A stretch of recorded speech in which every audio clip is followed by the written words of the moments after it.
Hey guys, how's it going? Value Venture Investing here today. So today we're going to be talking about Tesla. Specifically, we're going to be talking about the earnings that just came out for Q4 2018, as well as the news that just came out of the acquisition of a company here. Let's take a look at the Tesla stock right now. It really didn't do much. Didn't do much today. I expect a little bit more of a move, but I guess this is kind of information that is somewhat expected. It's expected that the battery technology specifically is something that Tesla is going to be working on, and this acquisition that I'm going to get to later in this video is definitely related to that. They're trying to maintain this profitability, cut down costs. We saw that just recently here with them laying off a certain amount of their workforce. So this is very, very expected. This is related to another video somewhat that I did not too long ago on the Tesla valuation. It was talking about people that were talking about Tesla going to $4,000 a share. And I did a very kind of quick and dirty evaluation on the company. I'll put a link right now on the left-hand corner. I'll also put a link in the description as well. And so I really haven't changed my positions too much, but I've become a little bit more bullish on the company. As I told you guys before, I do have a position in the company. I really don't have much at all. I have about 10 shares here, so I got about $3,500 worth, and I'm down about $300 American. So that was a position that I entered into just because I think you have to be in the space, even though I'm very hesitant on Tesla. It's a very tough battle they're going to be in. I really think that technology is amazing. I think their cars are amazing, and they have huge competitive advantages. So that's why I put a little bit in. So the first thing we're going to start with is their earnings. So let's take a look at some of their standout earnings. The biggest one to me was GAAP. So that's generally acceptable accounting principles, and that was a net income of $139 million. They also report a bigger, non-GAAP net income, but that includes write-downs and other abnormal charges. So that's why Tesla's actually represented that way, because usually these are abnormal charges that won't show up again. So they want to represent it that way. Regardless, it's a little bit dubious to me, companies that don't do GAAP earnings, because it can mess with certain things. But it does appear that Tesla is now GAAP profitable. A little bit earlier than I thought. I expect about 2020, I believe, or 2021. You can watch my other video. And they are ahead of schedule in terms of profitability. So that's very impressive. Additionally, margins are continuing at over 20%. This is something that I anticipated, but still is very impressive for this company to make these kind of margins on this, automotive margins. So looking through the report here, we first run into the sales numbers, and I found that this was very interesting as well. Tesla writes, last year was the most pivotal year in Tesla's history. During our Model 3 production ramp, we went through significant challenges with the battery module line at Gigafactory 1 in Nevada, and later with our general assembly line in Fremont. Thanks to the hard work and ingenuity of our manufacturing teams, by mid-2018, we successfully overcame these challenges and stabilized Model 3 production at high volumes. Model 3 then went on to become the best-selling, passenger car in the US in terms of revenue in both Q3 and Q4. So that's very impressive there. With nearly 140,000 units sold, Model 3, and again, we're just talking about just the Model 3, because that's kind of what's important right now, was also the best-selling premium vehicle, including SUVs, in the US for 2018. So this is the first time in decades an American car maker has been able to secure the top spot. So you can see the chart here that they have for 2018. Again, we're almost 140,000 vehicles, and they're comparing them to some SUVs as well as some passenger cars. And again, they're premium luxury ones like Mercedes, Lexus, BMW X3, which would be SUV, Cadillac STS. So that's very impressive. The next very interesting thing that I saw here that is very bullish for the company is the operating income. So this is, operating income is essentially sort of like the lifeblood of the company. It states here that Model 3 success is carried over to the final financial performance in Q3 and Q4 of 2018. Operating income in Q4 remained stable at $414 million, despite a sequential decline in revenue from the sale of regulatory credits, higher import duties on components from China, a price reduction for Model S and Model X in China, and the introduction of a lower price mid-range version of Model 3. So these are things that they mentioned here that I saw as, huge negatives for the company, because we're seeing, the trade wars, we're seeing tariffs in China. There was some news that they lowered their prices in China, yet we're still able to maintain these operating income, these levels of operating income. So that's very interesting, and that's something that's very bullish. Again, here, free cash flow. So if you don't know what free cash flow it is, it's operating cash flow less capital expenditures. So capital expenditures would be things like the Gigafactory or big, plants they have to build, equipment, robots, whatever might have you. So free cash flow is very important.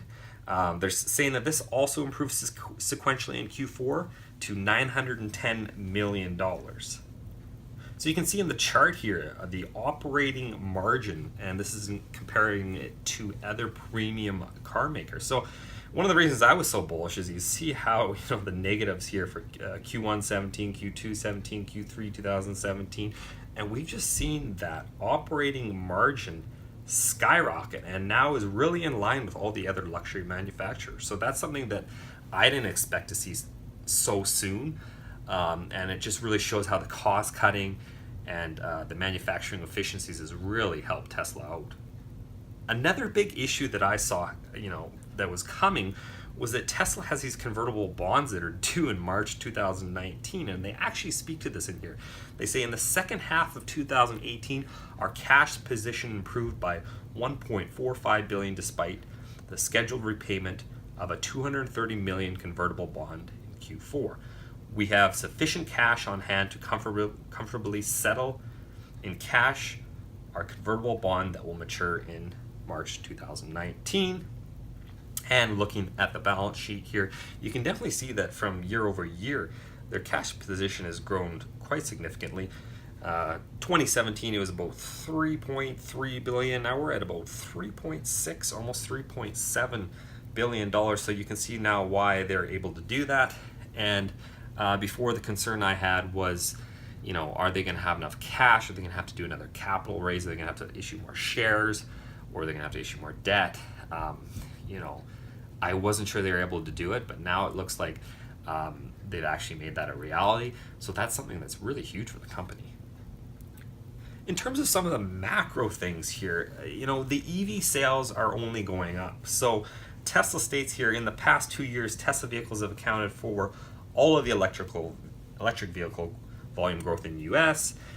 Even with the radical EV growth in the second half of 2018, EVs still account for just 2% of the total US market. And they're basically saying here that there's substantial opportunity for them to gain market share in the US and globally.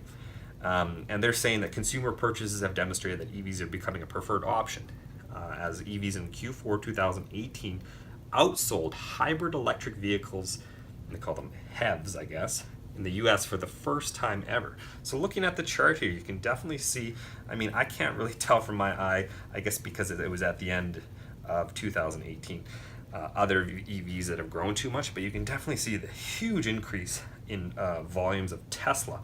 Q4 2018, we're at 90,000, right? So that's very impressive.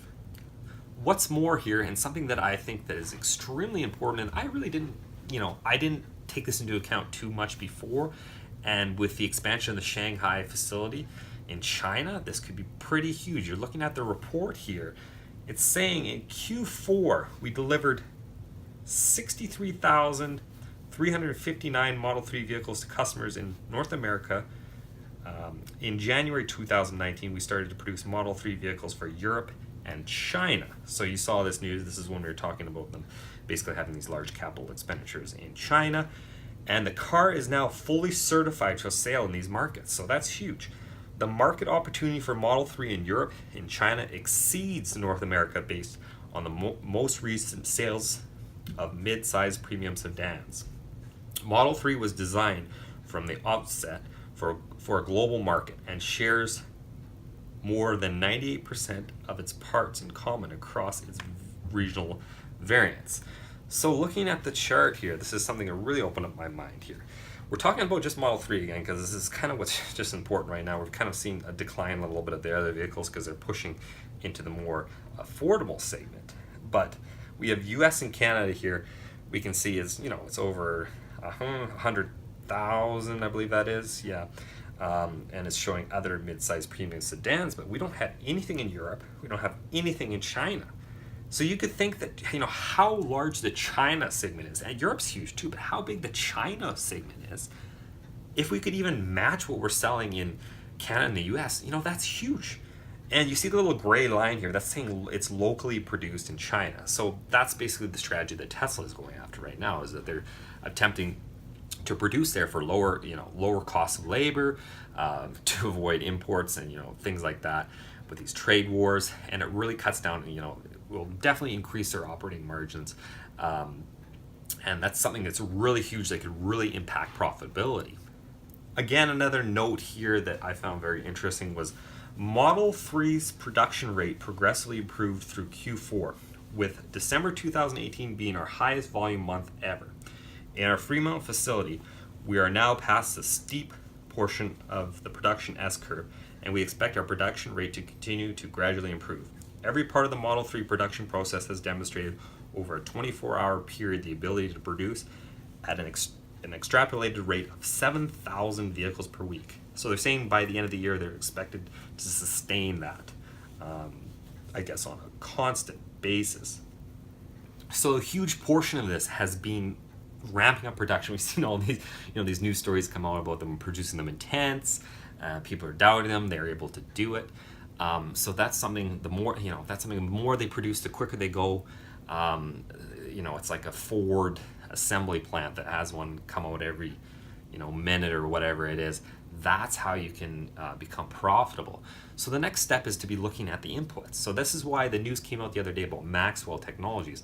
I wasn't surprised at all, but here's the news here.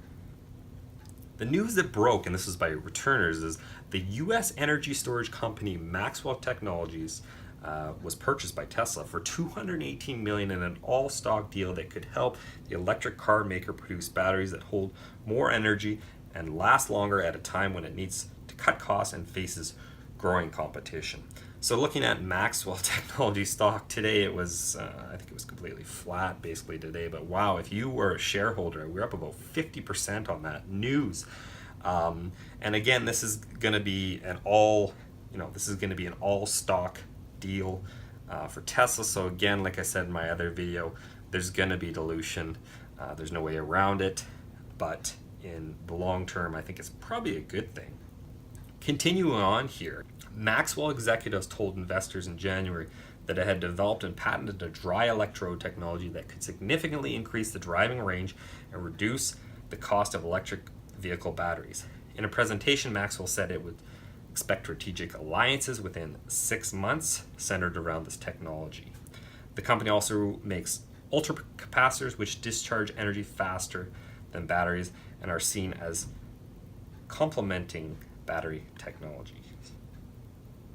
So when I first heard this news, it was kind of mixed feeling. It was kind of like someone made a tweet the other day like, oh, another thing Tesla likes doing, buying companies that are losing money. But when you think about it, it really makes sense. Not only is this going to provide cost efficiencies and actually give Tesla more power, because Maxwell Technology is actually selling to other companies. Other companies are working on EVs, right? So if they own that company, that gives them a lot more power, a lot more influences, and it can definitely improve their margins. As well as this, you see, I'm not 100% sure on a lot of this, but their technology, they seem to have some sort of proprietary technology that Tesla obviously seems to be interested in. And, Tesla's always kind of been at the forefront of battery technology. So I don't tend to doubt them that they know what they're talking about or that they know what they're acquiring. So between the two of those, it's a really good acquisition for the company, and it's just another leg in for something they need for mass market and profitability. The advantages, huge advantages, but I still think given all the competitive advantages that Tesla has, its superchargers, which by the way, it's added more of those, proprietary technology, and that includes not only the batteries, but also the autopilot software, stuff like that. There's still obviously a lot of risks, and the company still isn't wildly profitable. We're going into some potentially tough times in terms of international sales. They're making the right move by going into China, but these are still going to be things that are weighing heavily on their margin. Hopefully they'll be able to circumvent that by the Shanghai factory, but that remains to be seen. So going to be very interesting going forward, seeing what's happening, the next couple quarters, next couple years, how Tesla's is going to do. But I just wanted to get this video out for you guys and tell you my opinions. Again, like Tesla, always with Tesla, I'm kind of on the, I'm on the fence. It's positive, but again, we're diluting shareholders, but it's something they have to do. It's either debt or equity, right? But I think that this battery acquisition was the right move for Tesla at this time. It all just, at this point, to me, seems like it depends on macroeconomic trends, car sales, and as well what they can bring to the future in terms of the truck that's coming out, because there's a lot of competition, right? They're going to be introducing the truck, Model Y, stuff like that. So that's going to be a lot that's going to drive the stock. Like I said in my other video, I don't think it's going to go to $3,000 a share. I mean, a high end, if it was just massively, massively popular, successful company rather, $400 or $500 a share. But I think it's pretty reasonably priced right now. But if we keep seeing this profitability increase, we could see the stock go up a bit. So I'm just going to hold my position for now, like I said, because I think I should be in this position, and we'll see what happens. Anyway, that's going to be it for today, guys. I'll see you in the next one.